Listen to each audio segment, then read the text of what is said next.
Shalom, je vous salue au nom de Jésus.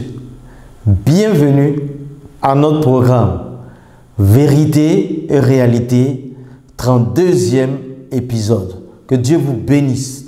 C'est avec l'aide de notre Seigneur Jésus lui-même, par le Saint-Esprit et aussi avec l'assistance de nos églises, la bonne voix et des collaborateurs Royaume Vie Média et Radio JLC, sans oublier l'intervention dans la prière de mon épouse Maïmouna, la plus belle. Que Dieu vous bénisse abondamment. Et ce 32e numéro sera un peu différent. Nous allons juste dire en sous-thème, le paradis selon le Coran est-il terrestre ou céleste?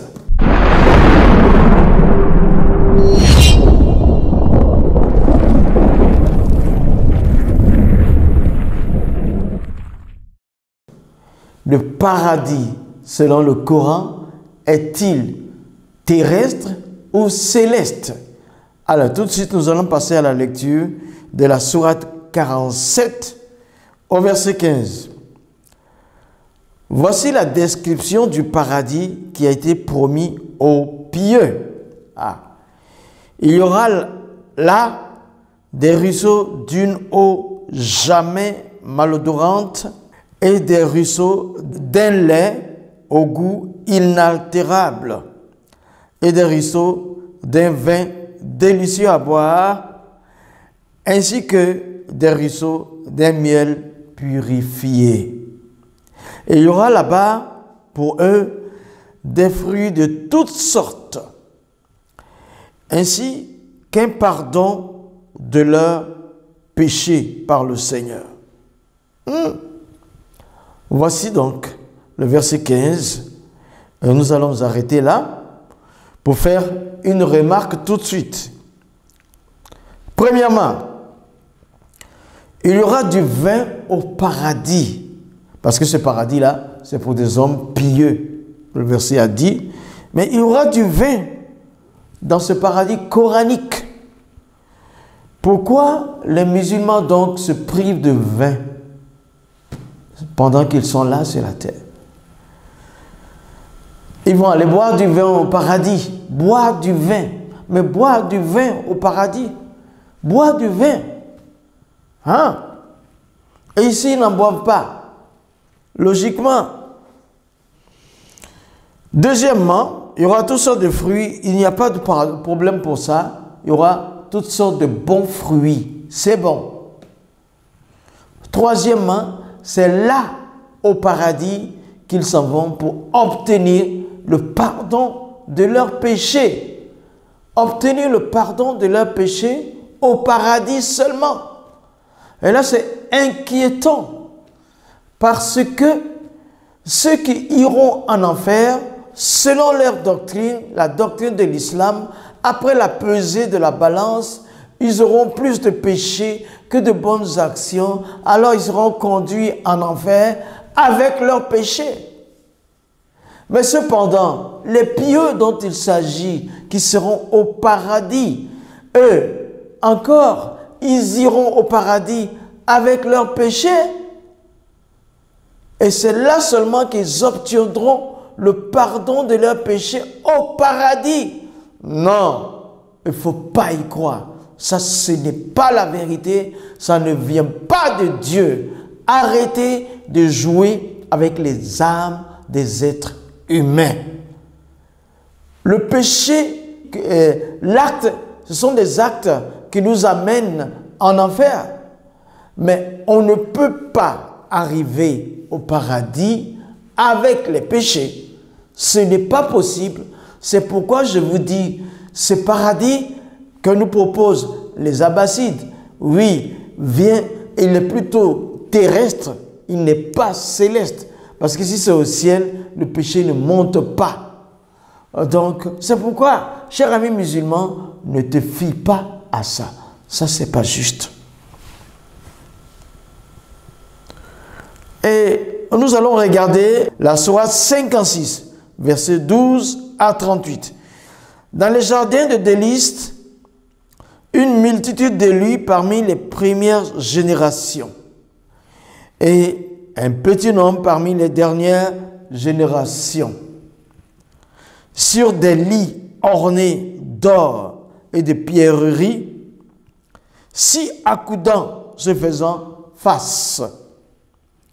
Parmi eux circuleront des garçons éternellement jeunes, avec des coupes et des aiguillères et un verre rempli de liqueur de source, qui ne leur provoquera ni maux de tête, ni étourdissement, et des fruits de leur choix, et de toute chair d'oiseaux qu'ils désireront.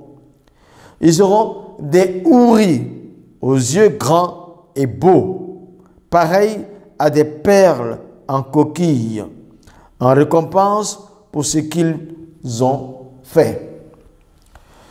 Voilà, il n'y aura pas de blasphème, ni de futilité, mais seulement les propos salam, salam, paix, paix. C'est nous qui les avons créés à la perfection et nous les avons faites vierges. Voilà la description du paradis selon le Coran.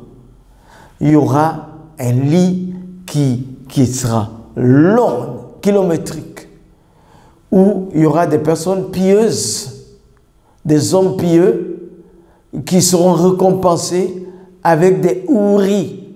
Houris, c'est prêt à la sexualité. Bon, et là, autour des lits-là, se trouveront des garçons éternellement jeunes, qui seront toujours jeunes et qui s'attacheront à leurs occupations. Leur occupation consistera à verser dans des verres une liqueur afin que les autres consomment. Ceux qui seront sur le lit en train d'avoir des rapports sexuels. L'image des garçons éternellement jeunes comme des esclaves, des serviteurs pour servir de la liqueur aux gens qui passeront le temps à faire l'amour.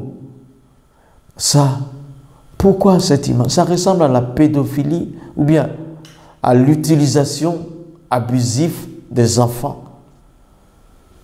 Et ça, vous croyez que c'est possible au paradis?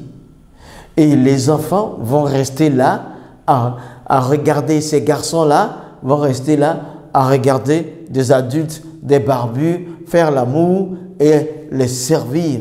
Non, Dieu ne peut pas agir ainsi. Ça, c'est charnel, c'est vicieux, c'est vicieux. Je comprends pourquoi il y a beaucoup de musulmans qui veulent aller au paradis rien que pour avoir ça. Mais détrompez-vous, c'est de la séduction, ce n'est pas possible.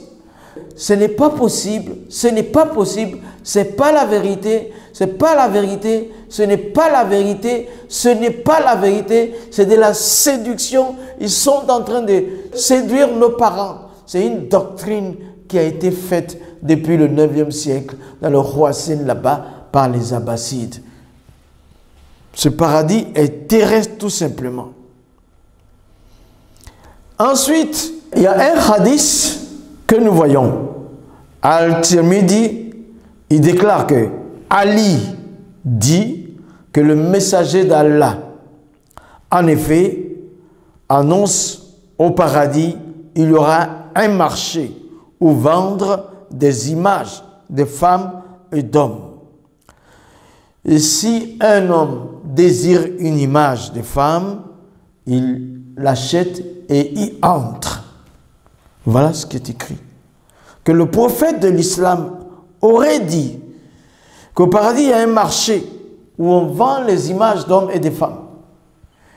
Et si un homme achète une image de femme, il regarde et il entre. Il entre pour quoi faire? Un marché que d'images, que de photos. Ça ressemble à la pornographie. Ça encore, c'est faux. C'est faux. Quand l'homme achète l'image de la femme, il regarde et puis il entre. Pourquoi faire? Pourquoi faire? 21e sourate, verset 17. Si nous avions voulu prendre une distraction, nous l'aurions prise de nous-mêmes si vraiment nous avions voulu le faire. Allah, le Coran, le Dieu du Coran dit, s'il voulait se distraire, il allait se distraire lui-même. Hein? Il allait se distraire lui-même s'il voulait. Mais ce verset a été l'objet de tafsir, de commentaires. C'est Al-Jalalan, un célèbre commentateur, qui dit « Si nous désirons une distraction avec une partenaire ou un enfant, nous allions en trouver parmi nous, au milieu des beaux yeux, des houris ou des anges. Mais nous n'avions pas ce désir. » Voilà. Allah, le Dieu du Coran, dit que s'il voulait, selon Al-Jalalan, dans ce tafsir, il dit s'il voulait, il voulait se distraire avec un enfant, il pourrait prendre au milieu de ceux qu'il a créés une hourie pour se distraire avec. Mais il ne l'a pas fait parce qu'il ne le désire pas. Ah, pourquoi citer l'exemple d'un Dieu qui va vers une femme? Pourquoi cette image-là? C'est pourquoi tout est faux dedans. Ce n'est pas la vérité. Dieu n'a rien à voir avec ces choses-là. Ça ne vient pas du ciel. Arrêtez ça. Arrêtez, arrêtez, arrêtez, arrêtez. Arrêtez ça. Ce n'est pas la vérité. Arrêtez de séduire les humains avec cette doctrine de Coran terrestre et non céleste. Regardons la Bible, Matthieu 22, verset 30. Jésus leur répondit, « Vous êtes dans l'erreur, parce que vous ne connaissez ni les Écritures ni la puissance de Dieu. Car à la résurrection, les hommes ne prendront point de femmes, ni les femmes de mari, mais ils seront comme des anges de Dieu dans le ciel. » Alors, la remarque que je fais, premièrement, les hommes ne prendront point de femmes au paradis, vice-versa, parce que ce n'est pas la peine. Ce n'est pas la peine, il n'y a pas de sexe là-bas. Deuxièmement, ils seront comme des anges de Dieu, seulement, ils seront comme des anges de Dieu. On sera là pour adorer Dieu, et non pour des vices terrestres. Le paradis, selon l'islam, est terrestre, c'est l'image de tout ce qu'on fait sur la terre. Alors, et des choses vicieuses, on a l'impression que c'est un marché de prostitution où des jeunes gens sont là, des jeunes garçons assistent pour détruire l'avenir. L'avenir, il y a l'image des garçons qui sont là pour regarder quelque chose que les adultes font. C'est la destruction de l'avenir. C'est un paradis terrestre. Sortez de là, les amis. Sortez de là. Sortez de là. Abandonnez l'islam. À cause de ça, vous n'avez pas un paradis. Ce n'est pas le paradis. Ce n'est pas au paradis qu'on pardonne les péchés. Venez à Jésus. Il enlèvera vos péchés. Ensuite, vous irez au paradis. Viens à Jésus. Il va pardonner tes péchés et tu vas rentrer au paradis. Là, tu vas juste adorer Dieu. Adorer Dieu. Adorer Dieu. Shalom.